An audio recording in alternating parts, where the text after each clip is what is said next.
Hi! In front of me is Motorola Moto G42 and today I would like to show you how you can upgrade voice recorder on this smartphone.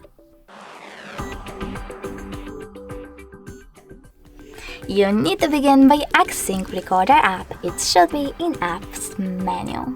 Then click on it and tap on OK.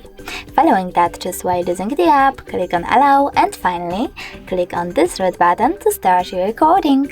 You can pause it and unpause it using the smaller one next to it. If you wish to end it and save it, click on the red one again. Now you can delete your recording right away by choosing Delete at the bottom left corner and selecting Delete in the pop-up. But you can also click on Save instead. Name your recording over here. Tap on Save. And as you can see now, mine was successfully created. If you wish to play it, just click on it.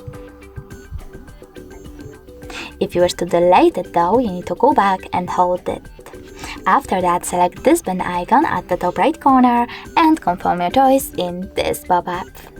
Thanks so much for watching. If you enjoyed this video, leave a like, comment and don't forget to subscribe.